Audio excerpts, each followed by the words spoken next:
Grand Hood Rising, my babies, and Happy New Year. As you can see, I already have a full face of makeup on. My hair is done. I got earrings in. I got a medallion on my chest. And we're in a new freaking year, guys. And to start off, or to have a new start to this YouTube channel, I want to open up more about myself and let you guys in on who I really am. Oh, and also welcome back to my bathroom. So I just wanted to come to you guys and tell you guys my story of so y'all can get to know who Deja really is.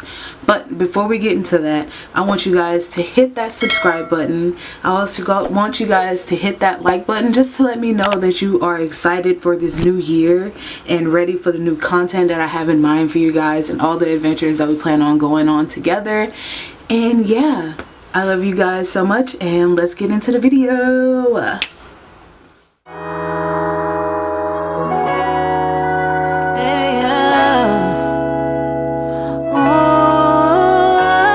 As you can see, I already have my base on. I blocked out my eyebrows for the first time ever off camera, and I'm pretty proud of them. I don't know if you guys can see the eyebrows still, but in real life I can still see them, but I don't know if they pick up on camera. And if they don't pick up on camera, so yeah, I blocked out my eyebrows. I already did my base, my concealer, I did my contour already, a little bit of bronzer even though I really don't need it, and I done my hair. But yeah, we're just gonna do a little quick makeup look as I tell you guys my story. This isn't like a tutorial or anything, but if y'all do want to know the products that I use or anything like that, I'll have everything in the description bar, and I'll probably have the names popping up somewhere on the screen, right here or up here, something like that. That way y'all know what I'm doing and all that type of stuff.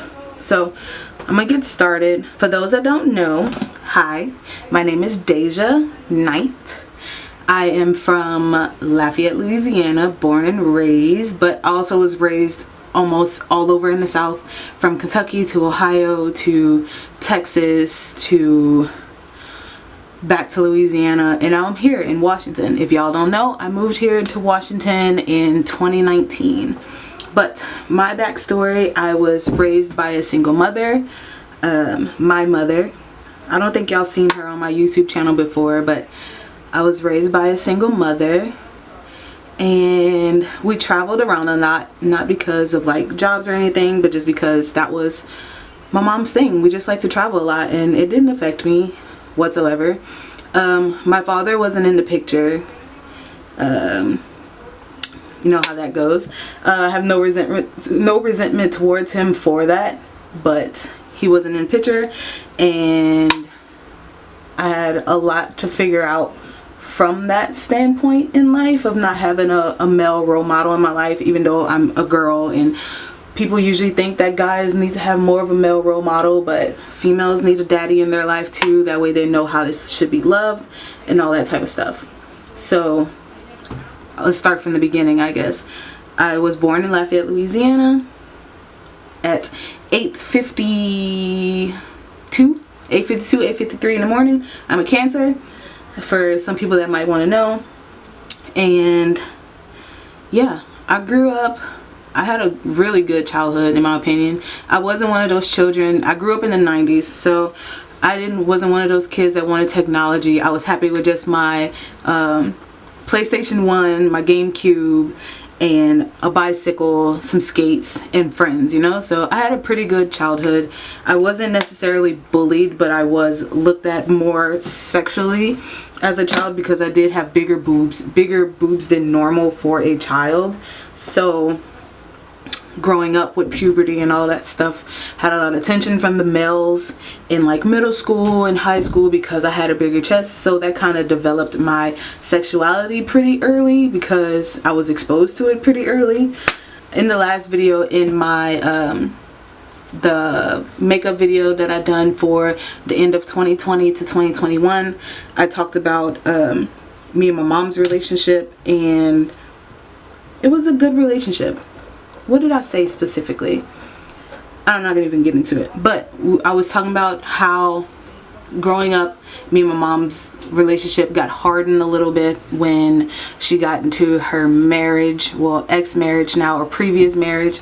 Our relationship got a little bit strained, and that put a lot of stress on me even as a teenager. It all started when I was like 10 years old, and like, well, no, I'll say maybe 11 or 12 years old. That's when everything just started getting rocky, because this man started showing his true colors, and me being the person that I was and being the only child for a long amount of time, I felt like I needed to protect my mom, but at the same time I was still a child and I needed to stay in the child's place, you know what I'm saying? Like, but at the same time, as a child, you want to protect your parents, or like, especially when you're like a only child for so long. And my little sister, she came afterwards when I was like 14 or whatever, so I was 14 years like the only child. So it's like I felt like it was my responsibility to protect my mom and stand up for her when this nigga was doing some dirty stuff, you know what I'm saying? So it's like that his presence put a strain on me and my mom's relationship, because I felt like she was protecting him and taking up for his side. And as an adult now, I feel free that I can say I feel like she did protect him in a way, because she was in love, and like I get that, I get all that stuff. But it's like when you're fresh eyes, or even if you're as a child, like you could see the bad in a person, right? You know what I'm saying? Like a child just has that intuition of like bad people. So it messed with me a lot in my mom's relationship. I resented my mom for a long time for allowing this man to do whatever the hell he wanted, you know what I'm saying? And I didn't appreciate that. Pause for 1 second. I need to grab a freaking my eyeshadow palette. I forgot to grab it. So yeah, hold on. Hi. But yeah, where was I? As a child, with the relationship with my mother, that's what we're talking about, right? And her relationship with this disgusting man that I still to this day can't stand, but I'm not gonna let him like affect my energy. Is my camera crooked?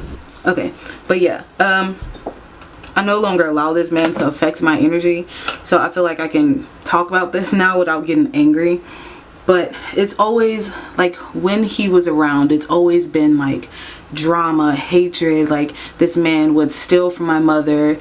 He stole 2 cars and ruined them to get money for it, like drugs, and stole a pet from me. He would sell gaming systems, all that type of stuff, because he was on drugs and shit. So it's like all that as a child, like from what I'll say 13, 14, 15, 16, 17, you know, like it's a constantly changing thing. And as my mom, she didn't see those things, so, and I did. I'm sure she did see it.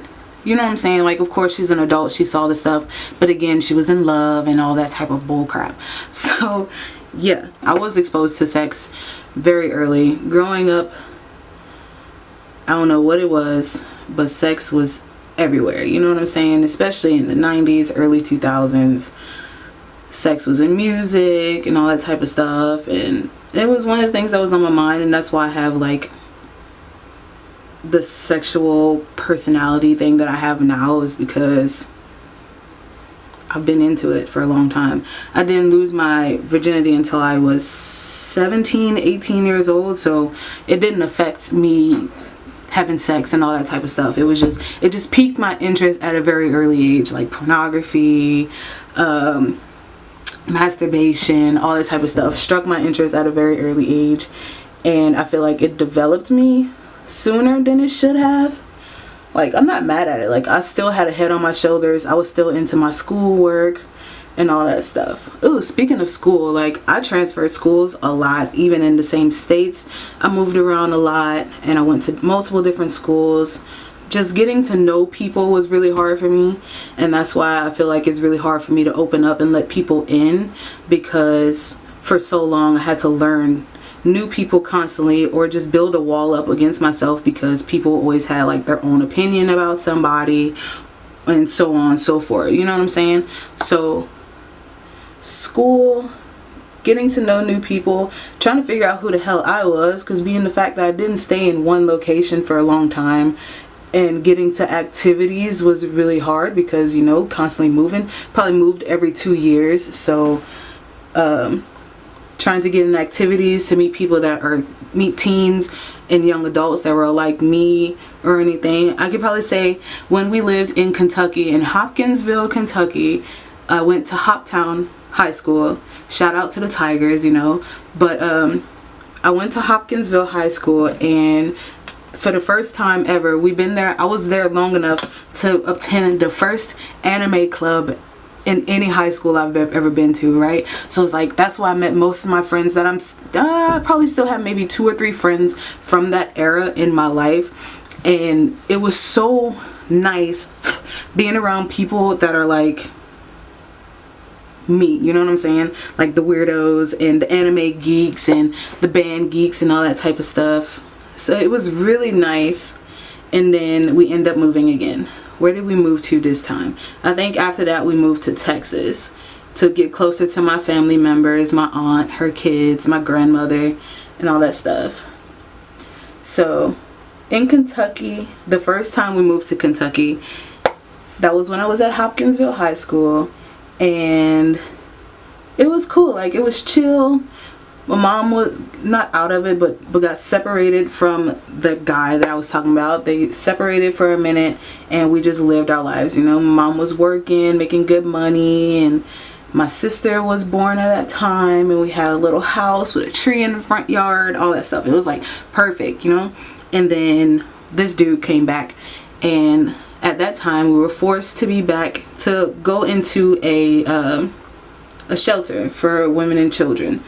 And again, in that shelter, like a lot of growing up, I thought the things that we were going to were crappy, but my mom always found a way to make it a fun situation, you know. Like, we lived in a shelter and we didn't have anything. My mom had a car and we had a computer in the shelter, so it's like I was able to play video games and all that type of stuff, and the shelter had other kids and all that, you know. So it's like, even though some people would think it was a crappy situation, it was still nice, right?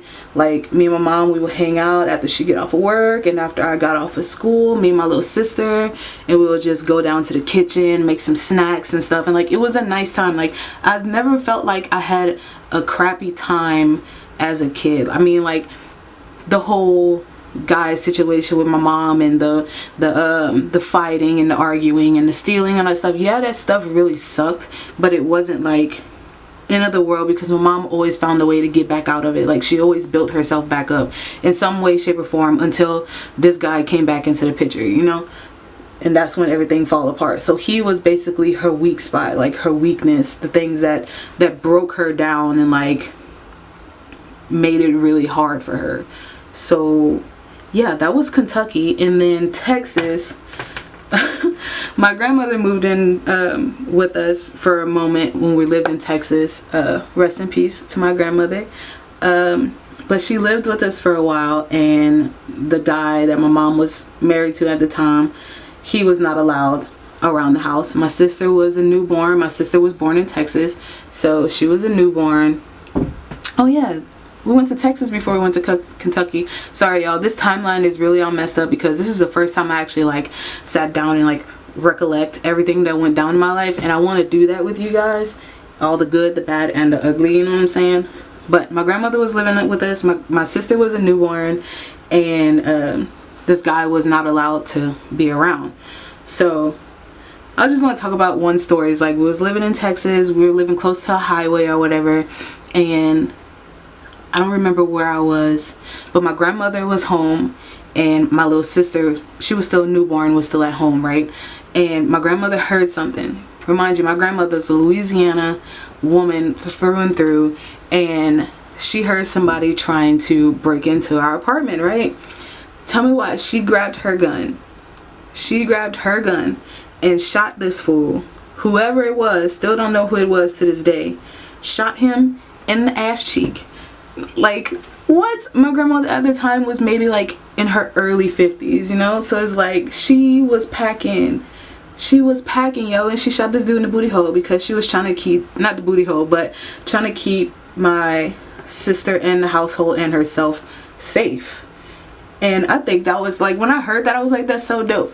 even though I feel like, I don't know what her words, because she's no longer with me or with us in the family, but for me, I feel like me and my grandmother's relationship was good, but at the same time there was places or moments when it felt like she did not like me for nothing, you know what I'm saying? Like, I don't know if it was because of generational things, like she had something against my mom, or my mom wasn't her favorite or something like that. I'm not just trying to put stuff into universe, but that's just how it felt to me, is like her anguish against my mom and her decisions kind of rubbed off on me and my sister. And I feel like it's the same way with my my aunt and stuff like that. I feel like, I don't know, I feel like everyone in our family just doesn't necessarily get along. Like, we can only love each other from a distance, if that makes sense. Like, we can't be around each other for a long period of time or anything like that, because there's always going to be like an argument coming out. But for me, I love my family. I'm a lover. Like, I love hardly. I care deeply. I wear my heart on my sleeve. And growing up, I had a bad ass attitude, you know, because as a child I was going through a lot of shit, and it felt like nobody actually like cared about what I was going through as a person, you know what I'm saying? Like, not as a child or not as a teenager, but just me. Like, nobody asked me if I'm okay, or actually sat down and tried to tell me what the hell was going on or anything like that. So it made me feel some type of way, that because my family never asked if I was alright or how I'm feeling, felt like I was always getting judged for something or criticized. And yeah, that made me feel a little bit resentful for family members and stuff like that. Moving on, what else horrible happened in my life? I can't really say much. Like, I haven't really been through that much. It's just a lot emotionally that I've dealt with, because I wasn't secured with my parents. Like, I had my mom, but like I said before, it felt like I didn't get the love that I needed from my mom growing up, because she was already dealing with her own problems with this man and all that type of stuff. And then my father wasn't even in the situation, so couldn't go to him to talk about anything, because he was off doing whatever he was doing, and now he has his own family and 5-6 kids or whatever, and like all that stuff. But I don't know, I also have an older brother from him, and I found out about him maybe 5-6 years ago, but that's still not even a relationship that I can really call as like an older brother or anything like that. Yeah, just feel like my family, like my mom, my sister, and myself, has always been like the black sheep in our family. So we were always looked at as the people that don't know, or what it feels like is that we were people that don't know what the hell we were doing or what anything like that. So it's like, or we were always in the wrong or something. And I don't know, it's just family relationships to me feels like it's off, and we could be in a better place, but everybody's off doing their own things. And I'm not against that, because everybody got their own stuff that they need to take care of and deal with, you know. So I don't know. I got in my first relationship. My first relationship was at 17, 18 years old, and that was my first relationship. I lost my virginity in that relationship. It was cool, and I never really spoke about this relationship before, because it was my first relationship and I didn't feel like anything was wrong with it. We were young and dumb and just trying to figure out life or where we wanted to be. I don't have any resentment or animosity towards this person. Like, he's happy now, he's married now, got a baby now, and I'm proud of him. I like the wife. She's cool, she's into spirituality and all that stuff, so I can't be mad at it, you know. That was my first love. He was a rocker guy, into like death metal and like rock and all that type of stuff. White guy, of course. I've always been into white guys, because I don't know what it is. I really don't know. I like white guys. Also, I like all races. Don't get me wrong. I like all races of guys. I like black guys, I like Mexican guys, I like Italian, I like white guys, I like Asian guys, I like all those guys. If you can vibe with me and I can vibe with you, then I fucks with you, you know what I'm saying? So that's how I am. Don't come for me, don't be judgmental, because I like white guys. I like all guys. All guys are beautiful, okay? And all guys are kings, unless they're trash, then they're peasants. But yeah, that was my first relationship, but that ended because my mental shifted in a way. I felt like I deserved more. Like, granted, I think our relationship ended when I was 21, 22, something like that. So yeah, I need a mirror. That relationship ended, and it was kind of abruptly, and it was my fault. Like, I ended it, I moved out and all that type of stuff because I wanted more, and I felt like I didn't deserve him and he didn't deserve me. So I was like, look, we need a break. But then that break turned into him talking to his current wife now, and then I don't know, I feel like information got misconstrued in that process, but it's okay. I didn't see myself getting back with him. So yeah, let me put this eyeliner on real quick. Can you see? I'm also using my Athena's palette that I used for that fox look that I did. I'm using the pink in that palette. I'm just gonna do a wing liner. But yeah, after that relationship, I moved back in with my mom at like 21, and moved back in with my mom. We were living in Louisiana at that time, and we moved into Scott, Louisiana. We bounced around a lot. I wasn't in school or anything. I was just working, and we bounced around in a lot of locations that were close to our jobs. So we bounced around, and my sister was going through school, and I was just working at that time. It was a very numb time for me, like, until my mom decided to move back to Kentucky, and I decided to stay because I had a good job at that time, good paying job, making good money and all this stuff, and I got my first apartment. So my first apartment at like 22, 23 years old, and paying rent, and then that job just ended. You know what I'm saying? Like, they was like, you got too many points or whatever, you need to go, blah blah blah. But before that happened, I moved in with my boss at that time, who I also had a crush on and really wanted to be with or whatever, but he didn't see me in that way, and that's fine, it doesn't matter. I still love him, like, even though we don't talk anymore because I moved out. And the reason that I moved out from that situation is because Dylan came around, and my roommates at the time, my boss and my co-worker at that job that I worked at, didn't want him around for some reason. And it was mainly like my boss that didn't want Dylan to be around. I don't know if it was because he liked me or whatever. And if you're watching this video, I do want to know an answer to that, because I asked you multiple times and you never answered me. But they didn't want Dylan to be around, and I'm like, this is like a relationship, and I was the one that found the house, and if I want somebody to be there with me and he's just visiting at the time, like, why is that so wrong? But I moved out from that, found my own townhouse, 2-bedroom, 1.5 bath townhouse on my own for me and Dylan and a roommate. And we lived there for, I think, a year or 2 years, I'm not really sure, but we lived there for a while. And then we all went our separate ways, and me and Dylan, we got another apartment after that lease was up. We got another apartment. We lived there for like 6 months, found another job working at a country club, and then that ended abruptly for some reason. Still don't know to this day. And that's when we moved here.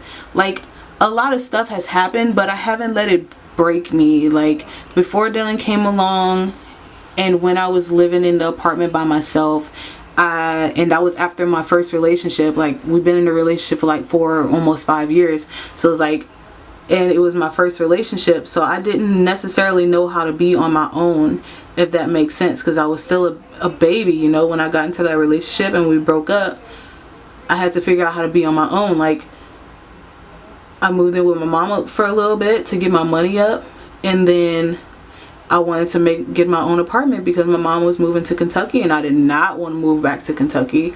That was the last place I wanted to be. I did not want to be close to that man's people and all that stuff. And my mom wanted to be back, that way, go back, that way my sister can get to know her father's side of the family.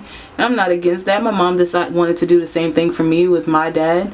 She wanted me to get to know my father and get to know his side of the people, his side of the family and stuff like that. So I wasn't against that, but at the same time I thought it was a stupid idea because she's just gonna get roped back into that relationship, you know what I'm saying? And that's what the fuck happened. So I stayed in Louisiana, worked, paid bills, and then job let me go, and then that went to crap. And that's when I moved in with my boss at my old job, and then that job went to crap. And then me and Dylan moved in together twice.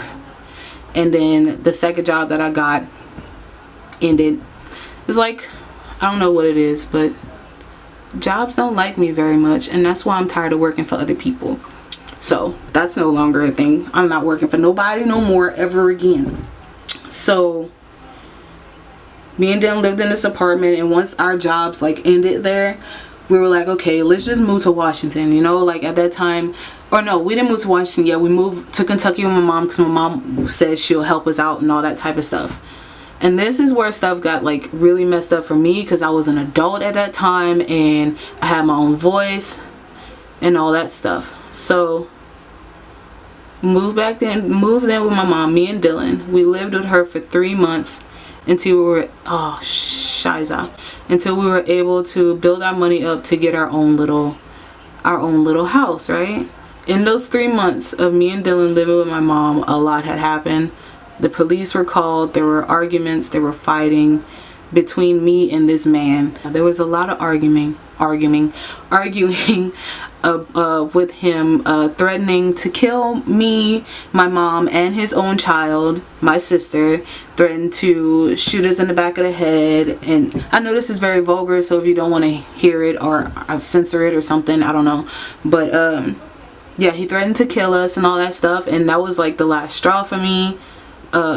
So I was like, if you want to kill me right now. You know what I'm saying? Like, I'm not afraid of you. I will fight you. I'm not that little girl anymore. I will fucking fight you. You know what I'm saying? So it's like, that was very stressful, and that even got to Dylan at times. Like, that put a strain on me and Dylan's relationship, because he never seen that before. You know what I'm saying? Like, he didn't see me dealing with him. And this man, he knows how to push buttons. You know what I'm saying? He's a very good manipulator. Like, he knows how to push your buttons and make you come out of your character. And that's what the hell I did. And when I did that, I did not want to be touched by Dylan. I did not want to look at Dylan, like none of that type of stuff. And that messed with our relationship for a hot second, because Dylan wants me to talk to him and let him help me type stuff. And I'm like, I've been dealing with this man and this situation and this relationship for years now, and by myself, because my mom was doing her own thing and my little sister was too young to even know what the hell was going on. So it's like, I felt like I was dealing with this stuff by myself. Even though I was in a relationship with Dylan and I can have somebody there that can help me.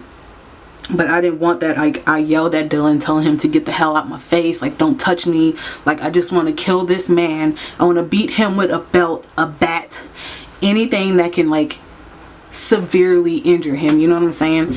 Because he was that person. He was that person that can really mess with you. And that messed with me and Dylan's relationship for a while, until we were able to move out of my mom's house, which was after 3 months, because couldn't do it anymore. My mom was ready to kick me and Dylan out, and Dylan was like, how do you do that to your own child, and all that type of stuff. I'm not going to get too deep into that, but it really did affect us a lot until we were able to move out, and then everything felt like it went back to normal.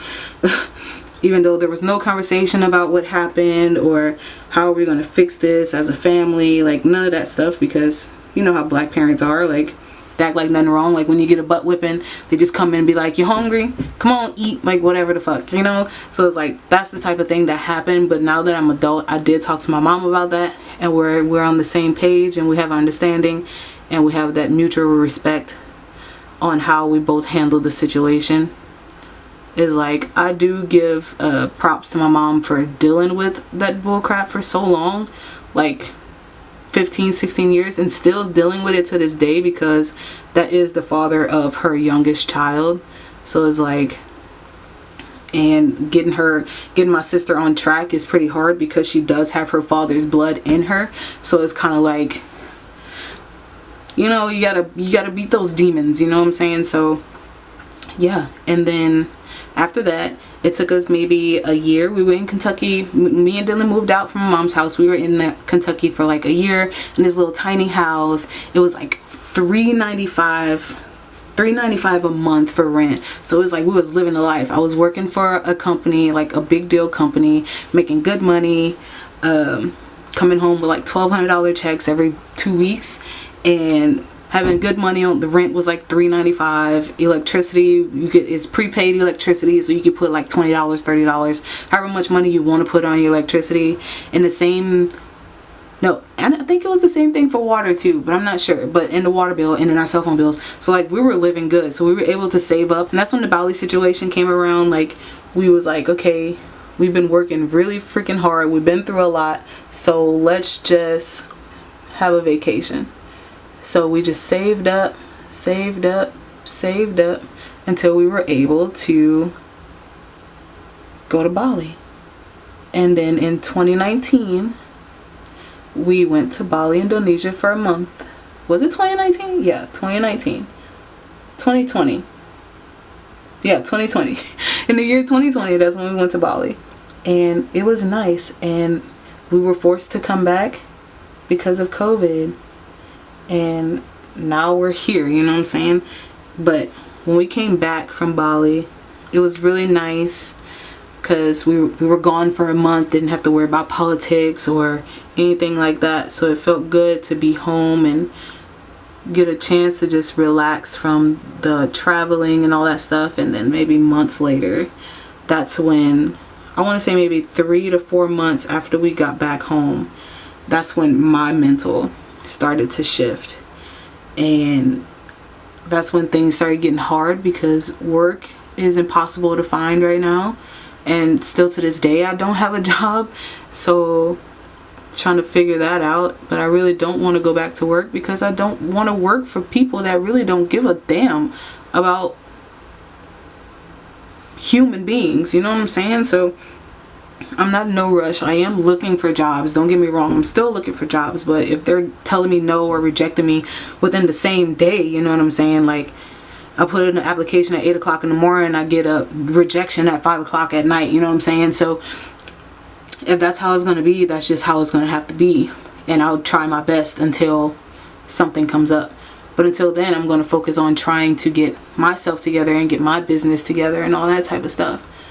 So yeah, but those months after coming back from Bali was difficult, because mental shift, not being able to work, not being able to go out and explore a new state that I moved to, you know what I'm saying? Like, we moved here in January, and then in March, that's when we left to Bali for like the whole month of March. So it's like, in the whole month of March is when COVID knocked off. Like, it went rapid. Like, that's when everything really started to go off. So it's like, when we came back, we couldn't go to anywhere, we couldn't see anything, because everything was closed. And yeah, like, we just had to stay indoors and figure things out, be alone with our thoughts type stuff. So no one likes to do that. I know I didn't for a long time, and now it's like, okay, I'm not against being home alone with my own thoughts, because I've accepted that part now. But just having to deal with mental stability during a pandemic and Black Lives Matter and presidential elections and all that type of stuff, like, really put a big toll on myself and people around the world, you know, because we're seeing the veil was lifted. Like, it still is lifted, and things are not going to go back to normal. And me myself trying to figure out who I want to be or what I want to do with my life in a time of downtime, you know what I'm saying? So it's like my mental was just racing, constantly just going, because had to figure it out, right? Had all this time and all this thinking, and you see everybody on social media talking about, oh, I'm gonna start a business, like, oh, this, that, and the third, oh, this, oh, that. And it's like, can we just have a moment of like normality, of no one doing anything? Does that make sense? I don't know. It could sound like I don't know. I don't know what it sounds like. Things were just weird, and it was breaking me down, like, surely.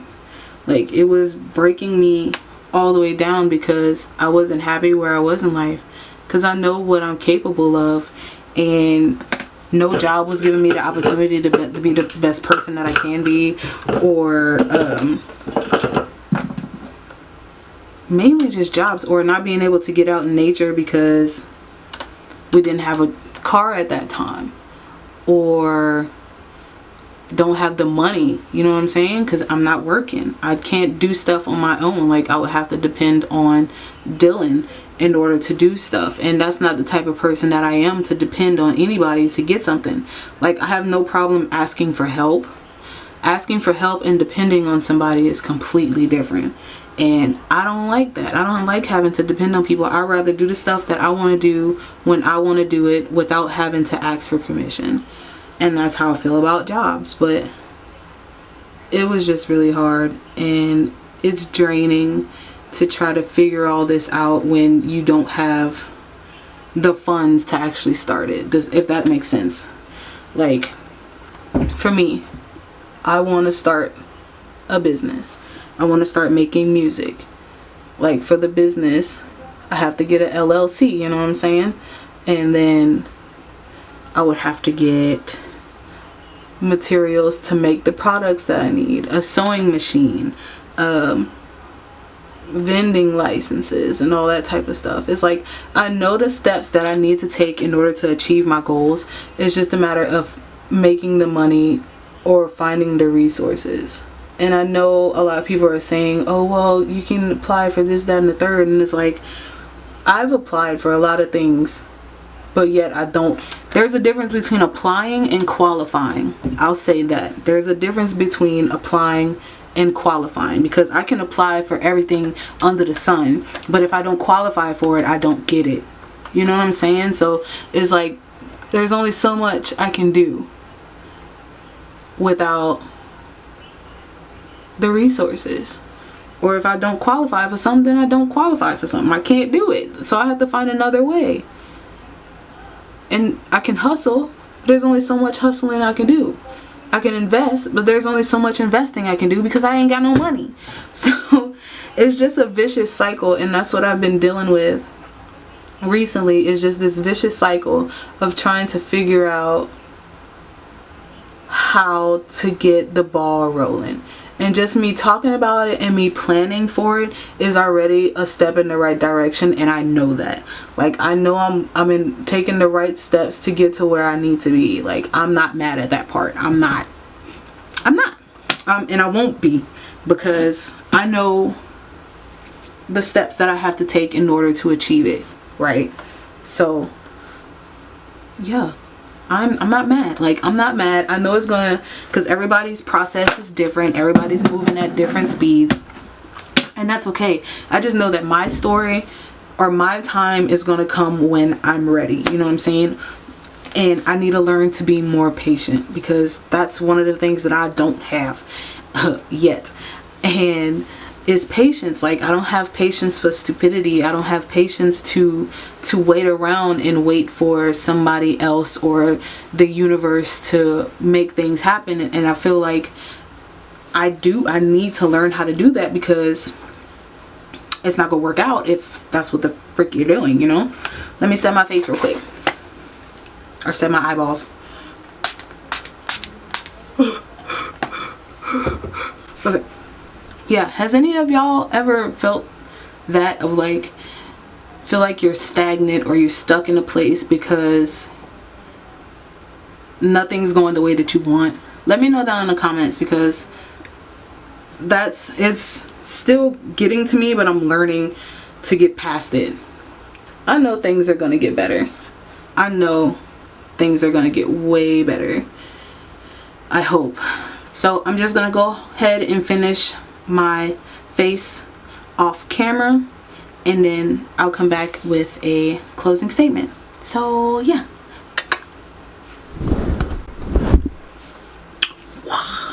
Hi guys. Alright, so I'm back. And I finished my face. I went ahead and added some jewels, some lashes, some little white freckles, and a nude glossy lip, and all that type of stuff. I'll zoom you guys in later, but I just want to end this video off. At the end of the video, I'll show y'all close-ups and all that type of stuff. But to finish off this whole conversation about who I am, what I've come from, what I've dealt with in life, I just want to say that now in 2021, this new year, I am literally a new person. Like, I'm not the same person that I was when I was that 17-year-old girl in a new relationship, and or that 14-year-old or 10-year-old dealing with new life situations with parents and all that type of stuff. Like right now, for this last month of January, I've kind of been very tired and not going to sleep early and all that type of stuff. So it's like emotionally I am fine. I'm pretty neutral, like I'm normal, but I'm not like elevated, you know what I mean? Like I'm not as energized, I'll say that. I don't have the energy that I usually would have because I'm so tired and all that stuff. But now I feel like my energy is slowly coming back. I'm trying to get my sleep schedule back in order, but I'm no longer that person that I used to be in the past. Like I have grown immensely, you know what I'm saying? Like I've grown mentally, I've grown emotionally. Like I'm still learning to let go of some past situations or traumas that are still lingering, and that goes for anybody. Like everybody still has some healing to go through, but I feel like I'm finally making progress, you know what I'm saying? So it's like I'm very happy with where I am right now. I never really say it as much as I should, but I am grateful for the position that I am, and I'm grateful to have all this time that I have now to do the things that I want to do or experience the things that I want to do, even though we're in COVID, but it's slowly things are getting back to normal. So I am happy and grateful for this opportunity to experience life in a new location and basically on my own with my partner and all that type of stuff. So with everything that I've been through in life from the age of 10, because anything after 10 years old, anything before 10 years old, I really don't remember. I think I blocked it out for some reason, but I think it's only because all the negative things that I've dealt with in life have blocked out all the good things from childhood. I'm slowly getting myself back together, and I'm very proud of myself, and I can only get better from here, and everything is just going to get better from here, you know what I'm saying? So yeah, I love you guys so much. Don't forget to hit that subscribe button, and don't forget to leave a like on this video. That lets me know that you enjoyed this video. And if you want to know how I achieved this look, I can come back and do a tutorial on this look. And yeah, if that's something that y'all want to do. But yeah, leave a like on the video. Let me know that y'all like this video or want to see more videos like this, and just subscribe. Share this video with friends and family. Yes, it's telling all my business, but I don't care. Like, it's being put on the internet anyway, so the whole entire world's gonna see it anyway. But yeah, I love you guys once again so much, and I'll see y'all in the next video.